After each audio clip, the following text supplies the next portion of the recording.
Lecture 41। Page 1।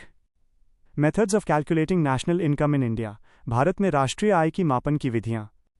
Bharat में राष्ट्रीय आय को मापने के लिए 3 मुख्य विधियां हैं। 1.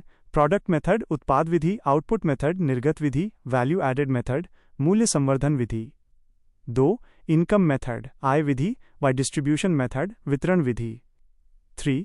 एक्सपेंडिचर मेथड व्यय विधि आय कंजम्पशन मेथड उपभोग विधि।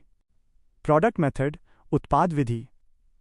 प्राथमिक क्षेत्र जोड़ द्वितीय क्षेत्र जोड़ तृतीय क्षेत्र इक्वल्स जीडीपी अंडरस्कोर एमपी। और इस प्रकार जीडीपी में मूल्य ह्रास डिप्रीशिएशन को घटाकर एनएफआईए को जोड़कर और नित को घटाकर हम एनएनपी अंडरस्कोर एफसी प्राप्त कर सकते हैं, जिसे राष्ट्रीय आय कहा जाता है। पेज 2। वैल्यू एडेड मेथड मूल्यवर्धन विधि। इस विधि में हम प्राथमिक द्वितीयक और तृतीयक क्षेत्र के मूल्यवर्धन को जोड़ते हैं, जिससे हमें सम जीवीए आधार मूल्य बेसिक प्राइस पर प्राप्त होता है। Sum GVA at BP of basic price में अगर हम उत्पाद कर प्रोडक्ट टैक्स को जोड़कर और उत्पाद सब्सिडी प्रोडक्ट सब्सिडी को घटाते हैं तो हमें जीडीपी अंडरस्कोर एमपी की प्राप्ति होती है, और अंततः हम जीडीपी अंडरस्कोर एमपी से एनएनपी अंडरस्कोर एफसी की प्राप्ति कर सकते हैं, जिसे राष्ट्रीय आय कहा जाता है। नोट: भारत में एनएसओ राष्ट्रीय आय की गणना हेतु उत्पाद विधि और आय विधि का प्रयोग करती है। इनकम मेथड आय विधि इसमें निम्नलिखित शामिल हैं। 1. कर्मचारियों की क्षतिपूर्ति कॉम्पेंसेशन ऑफ एम्प्लॉयज। ए. नकद एवं वस्तु के रूप में मजदूरी या वेतन वेजेस और salaries paid in cash and kind. B. सेवानिवृत्त pension retirement pension. A. C. सामाजिक सुरक्षा योजनाओं पर नियोक्ता द्वारा योगदान employers contribution to the social security scheme -PF। Page 3। 2. Operating surplus परिचालन अधिशेष। ए. रेंट किराया। बी. रॉयल्टी। सी. इंटरेस्ट ब्याज। डी. प्रॉफिट लाभ। 3. मिक्स्ड इनकम मिश्रित आय। इसमें इनफॉर्मल सेक्टर अनौपचारिक क्षेत्र के लोग शामिल हैं, जैसे सेल्फ एम्प्लॉयड स्वरोजगार वाले लोग, जैसे पॉटरी मेकर कुम्हार, बार्बर, नाई आदि। और इस प्रकार अगर हम कर्मचारियों की क्षतिपूर्ति परिचालन अधिशेष और मिश्रित आय को जोड़ते हैं तो हमें एनडीपी अंडरस्कोर एफसी की प्राप्ति होती है, और एनडीपी अंडरस्कोर एफसी में यदि एनएफआईए जोड़ते हैं तो हमें एनएनपी अंडरस्कोर एफसी प्राप्त होगा, जो कि राष्ट्रीय आय है। एक्सपेंडिचर मेथड व्यय विधि जीडीपी इक्वल्स सी प्लस आई प्लस जी प्लस एक्स एम। सी इक्वल्स कंजम्पशन एक्सपेंडिचर उपभोग व्यय। I equals इन्वेस्टमेंट एक्सपेंडिचर निवेश व्यय। G equals गवर्नमेंट एक्सपेंडिचर सरकारी व्यय। X equals एक्सपोर्ट निर्यात। M equals इंपोर्ट आयात। पेज 4 या बाय OR। GDP equals निजी अंतिम उपभोग व्यय प्राइवेट फाइनल कंजम्पशन एक्सपेंडिचर। उपभोक्ताओं द्वारा व्यय जोड़ सरकारी अंतिम उपभोग व्यय गवर्नमेंट फाइनल कंजम्पशन एक्सपेंडिचर।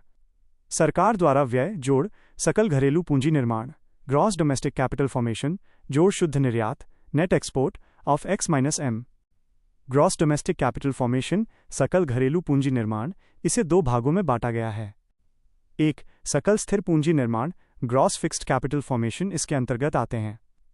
उपभोक्ता के द्वारा निवेश, उत्पादक के द्वारा निवेश, सरकार के द्वारा निवेश।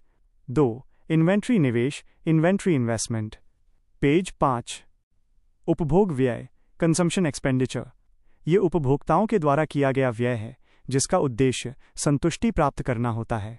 डायग्राम का स्पष्टीकरण यह ग्राफ आय और उपभोग के बीच के कार्यात्मक संबंध को दर्शाता है। यहाँ x- अक्ष पर जीडीपी आय और y अक्ष पर व्यय को दिखाया गया है। रेखा AS आय को और रेखा AD उपभोग को प्रदर्शित करती है। बिंदु E ब्रेक इवन पॉइंट वह स्थान है जहाँ आय और व्यय बिल्कुल बराबर होते हैं। इस बिंदु के बाद उपभोग रेखा आय रेखा से नीचे हो जाती है, जो बचत की शुरुआत को दर्शाती है। मुख्य बिंदु एक जैसे आय बढ़ती है वैसे व्यय भी बढ़ता है। प्रारंभ में C > Y। 2. E बिंदु पर आय और उपभोग बराबर होते हैं। C = Y। 3. E बिंदु के बाद आय ज़्यादा और उपभोग कम होता है और बचत होती है। Y > C राइट एरो बचत। MPC marginal propensity to consume उपभोग की सीमांत प्रवृत्ति। MPC = frac delta C delta Y delta C equals उपभोग में परिवर्तन डेल्टा Y इक्वल्स आय में परिवर्तन। पेज 6। जेएम कीन्स के अनुसार एमपीसी 1 से कम होना चाहिए। MPS marginal propensity to save, बचत की सीमांत प्रवृत्ति। MPS equals frac delta S delta Y delta S equals बचत में परिवर्तन। नोट: अगर एमपीसी और एमपीएस को जोड़ा जाए तो हमेशा 1 आएगा। एमपीसी जोड़ एमपीएस इक्वल्स 1।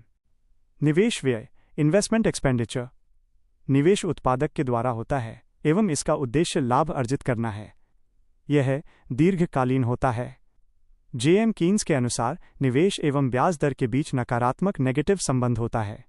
डायग्राम का स्पष्टीकरण: यह निवेश वक्र निवेश और ब्याज दर के विपरीत संबंध को चित्रित करता है। जब बाजार में ब्याज दरें ऊंची होती हैं तो निवेश की मात्रा कम हो जाती है क्योंकि उधार लेना महंगा होता है। इसके विपरीत ब्याज दरें कम होने पर निवेश बढ़ जाता है। ग्राफ में नीचे की ओर गिरती रेखा इसी इन्वर्सली प्रोपोर्शनल संबंध को दिखाती है। पेज 7। सरकारी व्यय, गवर्नमेंट एक्सपेंडिचर। सरकारी व्यय के 2 मुख्य भाग। 1. उपभोग व्यय, कंजम्पशन एक्सपेंडिचर, जैसे छात्रवृत्ति, स्कॉलरशिप, वृद्धावस्था पेंशन, बेरोजगारी भत्ता और सब्सिडी। 2. निवेश व्यय, इन्वेस्टमेंट एक्सपेंडिचर, जैसे बांध, सड़कें, हवाई अड्डे, बंदरगाह और पावर प्लांट्स का निर्माण। निर्यात और आयात, एक्सपोर्ट एंड इंपोर्ट। अगर कोई विदेशी भारत में आता है और कोई भी वस्तु खरीदता है तो उसे भी हम निर्यात कहते हैं। अगर कोई भारतीय व्यक्ति किसी दूसरे देश में जाकर कोई वस्तु खरीदता है तो उसे हम आयात कहते हैं।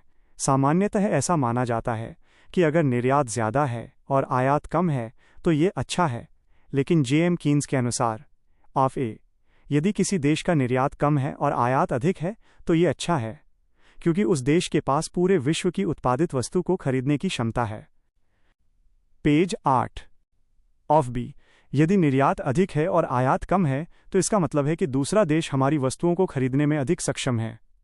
ऐसी यदि आयातित वस्तुओं में पूंजीगत वस्तुएं जैसे मशीनें, तकनीक अधिक हैं तो ये और भी अधिक अच्छा है, क्योंकि इससे भविष्य में हमारे देश की उत्पादन शक्ति बढ़ेगी। कुज़नेट्स वक्र, कुज़नेट्स कर्व। प्रतिपादक साइमन कुज़नेट्स, 1955 में। आकार उल्टा यू, इन्वर्टेड यू शेप्ड। उद्देश्य आर्थिक विकास और आय की असमानता के बीच संबंध बताना। डायग्राम का स्पष्टीकरण: ये ग्राफ दिखाता है कि एक विकासशील अर्थव्यवस्था डेवलपिंग इकोनॉमी में जैसे जैसे आर्थिक विकास शुरू होता है, आय की असमानता पहले बढ़ती है, फिर एक टर्निंग पॉइंट आता है, जिसके बाद एक विकसित अर्थव्यवस्था डेवलप्ड इकोनॉमी बनने की प्रक्रिया में यह असमानता धीरे धीरे कम होने लगती है।